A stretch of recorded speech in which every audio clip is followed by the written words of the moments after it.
కేసులు పెట్టి జైల్లో పెట్టించే కార్యక్రమాలు జరుగుతూ ఉన్నాయి.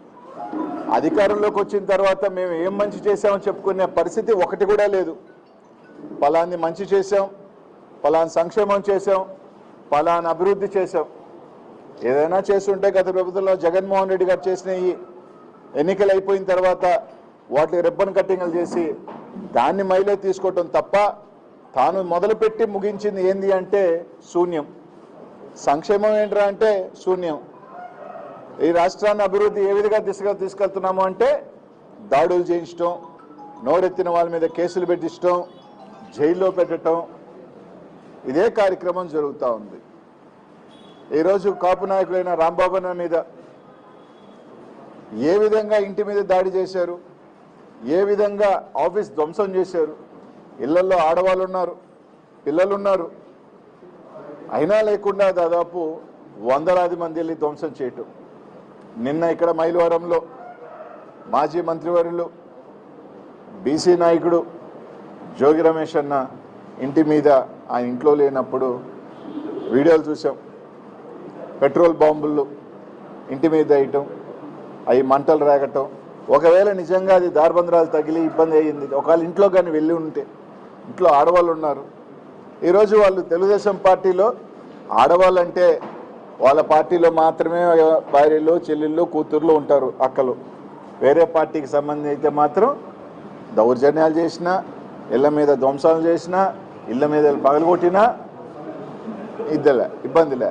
ఆయన పార్టీలో బీసీ నాయకులు ఉంటే బీసీ నాయకులు, ఆయన పార్టీలో కాపులు ఉంటే వాళ్ళే కాపు నాయకులు. పక్క జిల్లాలో పక్క పార్టీలో కాపు నాయకులున్నా, బీసీ నాయకులున్నా వాళ్ళు బీసీలు కాదు, వాళ్ళు కాపులు కాదు. ఇంకా పవన్ కళ్యాణ్ గారు అయితే ఆయన ఎప్పుడు వస్తే మాటకు వస్తాడు, ప్రెస్ మీట్ పెడతాడు, ఎట్టంటే మాట్లాడతాడు. ఈరోజు ఇట్లంతా జరుగుతూ ఉన్నా కనీసం మాట ఎత్తే పరిస్థితి లేదు. ఒక రౌడీ రాజకీయంగా ఈరోజు ఒకటే చెప్తా ఉన్నాం, జగన్మోహన్ రెడ్డి గారు మేము కూడా 5 సంవత్సరాలు పరిపాలన చేసాం. ఇదే రకమైన పరిపాలన మీరు చెప్తున్న రాజారెడ్డి రాజకీయం కానీ, రాయలసీమ ఫ్యాక్షనిజం కానీ జగన్మోహన్ రెడ్డి గారు చూపించుంటే, మీరు చెప్తున్నట్టే జగన్మోహన్ రెడ్డి గారి హింస వ్యక్తి అని కానీ జగన్మోహన్ రెడ్డి గారు అనుంటే నిజంగా మీరు బయట తిరిగే వాళ్ళ, నిజంగా మీరు ధైర్యంగా ఈ రాష్ట్రంలో తిరిగే వాళ్ళని అడుగుతా ఉన్నాం. ఈరోజు అధికారం ఉంది, మీకు అధికారం ఇచ్చింది ప్రజలు, మంచి చేయను సరే, అది ఎట్టా చేసే పరిస్థితి లేదు, సంక్షేమం లేదు, అభివృద్ధి లేదు. సరే ఇంక మేము ఏమైనా చేస్తాం, మేము ఇలాగే మాట్లాడితే కేసులు పెడతామంటే పర్లా, ఇంక 3 సంవత్సరాలు ఉంది, అధికారం ఉంది, రైట్. ఎన్ని కేసులు పెడతారో పెట్టుకోండి, ఎన్ని దాడులు చేస్తారో చేసుకోండి. మీరు ఎంత బంతిని గోడ కేసు కొడితే బలంగా వెనక్కి అలాగే వస్తుంది. 2029లో ఈ రాష్ట్ర ప్రజలు తీర్పిస్తారు. ఇదే విధంగా కానీ మీరు కొనసాగితే తప్పకుండా ఇంతే రెట్టింపుతో మీకు కూడా బలంగా ఇలాంటివే ఇంతకన్నా పెద్ద ఎత్తున జరుగుతాయి. అక్కడ చంద్రబాబు నాయుడు గారు వయసు పెరిగిపోతూ ఉంది, ఆయన కొడుకు ఇంక చెప్పనే అక్కర్లే. ఏమన్నా మాట ఎత్తితే పోలీసులను అడ్డు పెట్టుకోవటం, ఏమన్నా అంటే రండి ఏమైనా చేస్తామని మాట్లాడుతున్నారు తెలుగుదేశం నాయకులు. అది మళ్ళీ చెప్తా ఉన్నాం, పోలీసుని పక్కన పెట్టి ఈ కేసులు, అరెస్టులు ఇవన్నీ పక్కన పెట్టి వైఎస్ఆర్ కాంగ్రెస్ పార్టీ, తెలుగుదేశం పార్టీ తేల్చుకుందామా అంటే దానికని సిద్ధం అంటే చెప్పండి, సిద్ధం. మీరు అన్ని పక్కన పెడదాం, అంతేగాని 100 మందిని పోలీసులు తీసుకొచ్చి కేసులు పెట్టి రాత్రి కాదు. పోలీస్ వ్యవస్థను పక్కన పెట్టి రండి, మీరిళ్ళ మీదక, మా ఇళ్ళ మీదక, ఎవరిళ్ళ మీదకైనా సిద్ధమే దేనికైనా. మీరు అనుకుంటున్న ఎవరు ఫ్యాక్షనిస్ట్లా, ఎవరు తెగిస్తే అందరూ ఎవరికి ఎవరేం కాదు, డిసైడ్ అయిన తర్వాత ఎవరైనా కానీ మంచి రాజకీయం కాదు. జగన్మోహన్ రెడ్డి గారు గత 5 సంవత్సరాలలో కూడా మేము ఎప్పుడూ కూడా ఇట్లాంటి రాజకీయాలు చేయలేదు, జగన్మోహన్ రెడ్డి గారు ఎప్పుడూ చేయలేదు. అంటే మంచి చెప్తున్నాం, ఇదే విధంగా కానీ కొనసాగితే దీనివల్ల ఎవరినో భయపడిపోతాము, దీనివల్ల ఏదో మేమేదో తోకలు ముడిచిపోతాము, ఏదో వెనక్కి వెళ్ళిపోతాము అంటే అది జరగదు. మీరు చేసే కొద్దీ వైఎస్ఆర్ కాంగ్రెస్ పార్టీ కార్యకర్తలు ఇంకా రోడ్డు మీదకి వస్తారు. మీరు చేసే కొద్ది రెచ్చగొట్టే కొద్దీ ఇంకా ధైర్యంగా ఈరోజు ముందుకు వస్తారు. ఎవరు ఇక్కడ బీసీ నాయకులు కానీ కాపు నాయకులు కానీ ఇంకెవరి నాయకులు మీరు భయపడితే బెదిరిపోయేదానికి ఎవరు సిద్ధంగా లేరు. వైఎస్ఆర్ కాంగ్రెస్ పార్టీ ఖచ్చితంగా అందరికీ వైఎస్ఆర్ కాంగ్రెస్ పార్టీ ప్రతి నాయకుడికి కార్యకర్తకి అండగానే ఉంది. ఈరోజు జోగి రమేష్ అని కానీ రాంబాబు అన్నకు కానీ తప్పకుండా జగన్మోహన్ రెడ్డి గారు ఉన్న పార్టీ అంతా అండగా ఉంటుంది. ప్రజలు కూడా చూస్తూ ఉన్నారు ఏం జరుగుతుంది ఏందనేది.